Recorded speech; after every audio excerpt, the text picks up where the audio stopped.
What's up, everybody? This is DNN the Movie Man. I'm Dan Sassala. And I'm Nate Thomas, and this is our Red Sparrow movie review.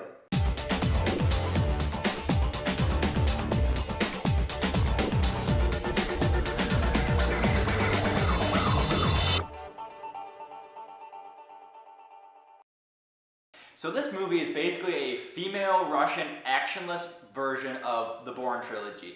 It follows Jennifer Lawrence's character, Dominique, who starts out as the dancer for the Russian National Theater, and then she starts getting into this government stuff, and she's forced to become a Red Sparrow, and without getting into too much spoilers, she has to do a bunch of secret agent stuff for the Russian government.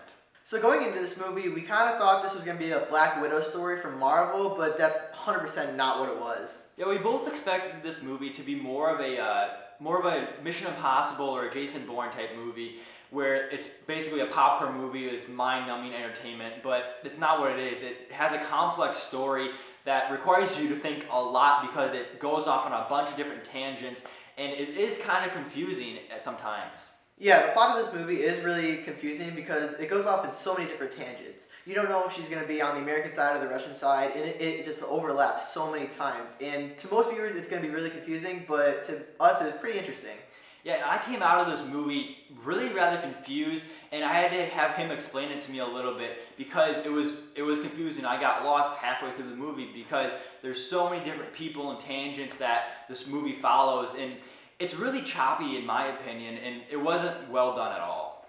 Because this movie is so choppy, it kind of feels like 2 or 3 different movies. You get the first one where she's the dancer, which I really feel like we should have gotten more of. I thought it would have been interesting to see her develop as a dancer. 2, where she's training, and then 3, where she's actually in the field being a spy. The first act of this movie follows her as a dancer, and I was actually super interested in this. I wasn't expecting her to be a Russian dancer at all. And so when I saw this, I was pleasantly surprised by this because I enjoyed seeing her as a dancer and her developing her career along.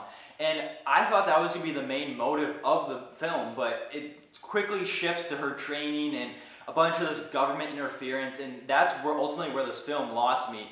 It's the lack of character development with that shift from her being a dancer to that sharp shift into the training, which really lost me in the film. Even though the plot of this movie was really choppy, it was a really good idea. Her going from a dancer to a spy out in the field. I just personally think that it wasn't executed right. The poor execution of this film really stems from the dialogue itself. The dialogue is actually very bad writing, I thought. It was very on the nose, and it didn't seem natural for the characters to say.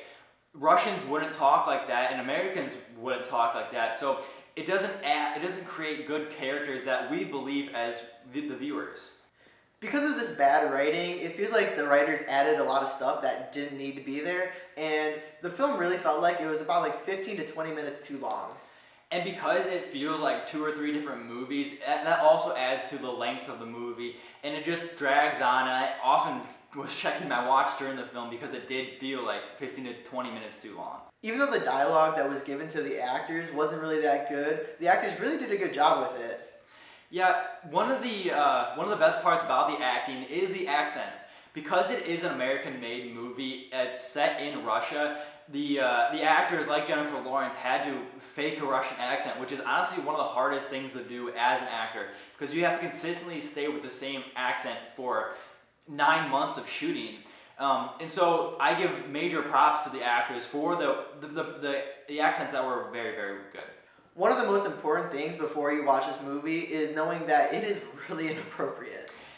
Yeah, there are a lot of scenes that have sexual content in them, and they're very, very unnecessary. It took me out of the film because they weren't needed at all. There is some gore to this film with a lot of blood, which actually has one of the best torture scenes I've ever seen in movies. But again, it's very inappropriate, very gruesome. So this movie really is not for the faint of heart, and definitely not for kids. Yeah, overall, this movie did make us think. It was really entertaining, and the acting was pretty good.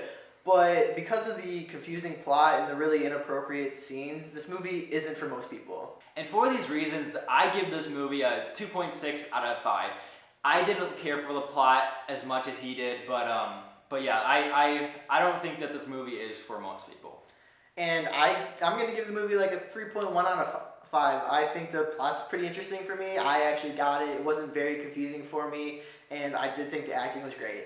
So those are our thoughts on Red Sparrow. If you guys have seen the movie, please leave a comment down below on your thoughts on the film. Also, hit that thumbs up button if you guys like this video. And also, don't forget to subscribe for more awesome movie reviews.